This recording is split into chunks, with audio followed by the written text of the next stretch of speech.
Assalamualaikum warahmatullahi wabarakatuh. Alhamdulillahillazi hadana li hada wa ma kunna linahtadiya laula an hadanallah. Laqad ja'at rusuluna bil haqqi wa nudu antil kumul jannatu uristumu bima kuntum ta'lamun. Asyhadu an la ilaha illallah wa asyhadu anna muhammadan abduhu wa rasuluhu sallallahu alaihi wasallam wa ala alihi washabihi amma ba'd. Halo semuanya, perkenalkan nama saya Hizib Kuba Akbar dari Prodi Ekonomi Syariah 2B, Fakultas Ekonomi dan Bisnis Islam. Jadi video kali ini saya akan membahas tentang pay later dalam Islam, lalu memenuhi tugas-tugas dari ekonomi makro syariah. Oke, langsung saja saya akan membahas tentang pay later. Pay later adalah layanan keuangan yang memungkinkan konsumen untuk melakukan pembelian barang atau jasa dan pembayaran di kemudian hari. Nah, terus layanan ini biasanya ditawarkan oleh perusahaan fintech atau penyedia kredit dan dapat ditemukan dalam berbagai bentuk seperti buy now, pay later, konsumen. Nah, maksudnya itu konsumen dapat membeli barang atau jasa dan membayar dalam beberapa cicilan tanpa bunga atau dengan bunga rendah dalam jangka waktu tertentu.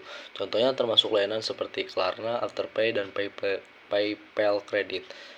Lalu kartu kredit memberi barang atau jasa dengan kartu kredit dan membayar tagihannya di akhir bulan atau dalam beberapa cicilan. Lalu ada pembayaran tertunda. Biasanya itu pembayaran tertunda itu dilakukan dalam jangka waktu tertentu setelah pembelian, misalnya 30 hari setelah transaksi.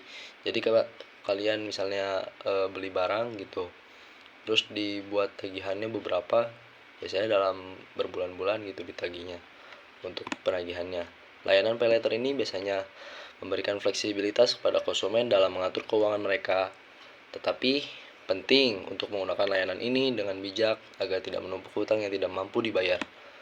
Menggunakan layanan pay later ini biasanya apa aja? Ada beberapa, yaitu kelebihan dan kekurangannya. Yang penting untuk dipertimbangkan, dari kelebihannya itu bisa fleksibilitas pembayaran, memberikan kebebasan kepada konsumen untuk membeli sekarang dan membayar nanti, yang bisa sangat membantu saat membutuhkan barang atau jasa segera tetapi tidak memiliki dana cukup.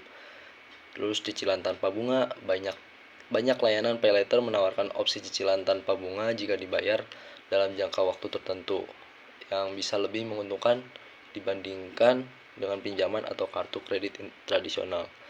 Terus apalagi kemudian penggunaan proses pendaftaran dan persetujuan biasanya cepat dan mudah, seringkali tanpa memerlukan pemeriksaan kredit yang mendalam. Terus meningkatkan aksesibilitas, membantu konsumen yang tidak memiliki akses ke kartu kredit atau pinjaman bank tetap dapat melakukan pembelian yang mereka butuhkan. Terus promosi dan diskon.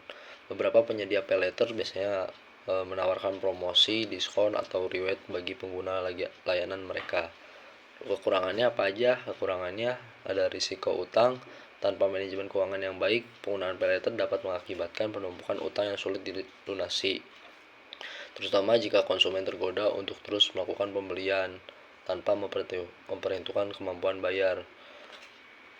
Terus yang kedua, ada biaya dan denda keterlambatan pembayaran. Biasanya dikenakan denda atau bunga yang bisa cukup tinggi, yang pada akhirnya meningkatkan total biaya pembelian. Pengaruh pada skor kredit, keterlambatan atau gagal bayar dapat berdampak negatif pada skor kredit konsumen yang bisa mempengaruhi kemampuan untuk mendapatkan pinjaman di masa depan.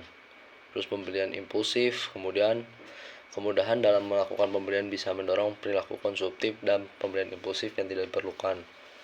Batasan penyedia layanan, tidak semua pedagang atau layanan mendukung opsi pay later sehingga penggunaannya bisa terbatas pada jaringan mitra dari penyedia layanan tersebut. Secara keseluruhan, pay later bisa menjadi alat keuangan yang bermanfaat jika digunakan dengan bijak dan dalam batas kemampuan keuangan konsumen.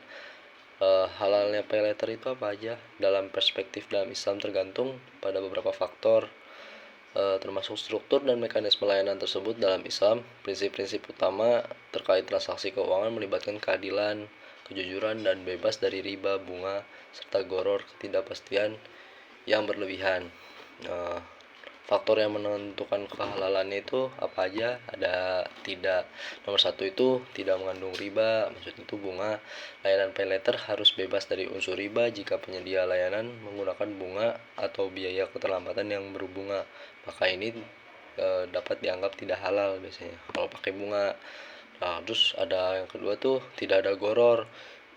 Ketidakpastian berlebihan, transaksi harus jelas dan tidak mengandung unsur ketidakpastian atau spekulasi yang berlebihan. Semua syarat dan ketentuan harus transparan dan mudah dipahami oleh semua pihak yang terlibat. Terus ketiga dari faktornya itu ada akad yang jelas, perjanjian atau kontrak antara konsumen dan penyedia layanan harus jelas, termasuk mengenai jangka waktu pembayaran dan kondisi-kondisi lainnya. Contoh layanan paylater yang biasanya tuh dianggap halal, tanpa bunga dan denda, lalu skema murabahah. Terus kalau tanpa bunga dan denda itu jika layanan paylater menawarkan cicilan tanpa bunga dan tidak mengenakan denda keterlambatan, ini bisa lebih mudah dianggap halal. Kalau skema murabahah itu, dalam skema ini penyedia layanan membeli barang terlebih dahulu dan menjualnya kepada konsumen dengan harga yang lebih tinggi biasanya yang sudah disepakati sebelumnya. Konsumen kemudian membayar harga tersebut secara angsuran. Nah, ini adalah salah satu bentuk transaksi yang diakui dalam Islam biasanya gitu. Kalau contoh paylater yang dianggap haram itu yang mengandung bunga, terus ketidakpastian berlebihan. Nah, ketidakpastian berlebihan itu jika elemen ketidakpastian yang besar atau syarat dan ketentuan yang tidak jelas, ini bisa membuat transaksi tersebut tidak halal. Maksudnya itu apa aja? Ada di bunga tuh bunga persenannya tuh lebih besar gitu. Terus tanggal waktu pembayaran biasanya tuh suka beracak-acakan biasanya gitu. Lalu kesimpulannya di sini ini adalah untuk menentukan apakah layanan paylater tertentu halal atau haram, sangat penting untuk meninjau syarat dan ketentuan layanan tersebut secara detail. Konsultasi dengan ahli atau ulama yang kompeten dalam bidang fikih, muamalah, dan hukum transaksi keuangan Islam. Juga sangat dianjurkan untuk mendapatkan kepastian. Nah, biasanya tuh di alasan banyaknya yang memakai paylater itu biasanya itu dari generasi Z. Nah, dari generasi Z itu memiliki masalah dalam menggunakan layanan paylater dapat bervariasi. Beberapa alasan mungkin termasuk kurangnya pemahaman tentang konsep utang dan bunga, keinginan untuk mendapatkan barang-barang segera tanpa memikirkan konsekuensinya, atau tekanan dari media sosial untuk terlihat sukses. Penting bagi generasi Z dan siapapun yang menggunakan layanan paylater untuk belajar tentang manajemen keuangan, pembuatan anggaran, dan belajar bagaimana mengelola utang dengan bijak agar tidak jatuh ke dalam perangkap utang yang berkelanjutan. Jika Anda atau seseorang yang Anda kenal mengalami masalah dengan paylater, penting untuk cari bantuan dan saran dari ahli keuangan atau konselor keuangan yang dapat membantu membuat strategi pengelolaan keuangan yang lebih sehat. Nah, generasi Z itu cenderung biasanya menggunakan layanan paylater untuk berbagai keperluan, termasuk pembelian barang elektronik, fashion, kosmetik, perjalanan, dan bahkan makanan.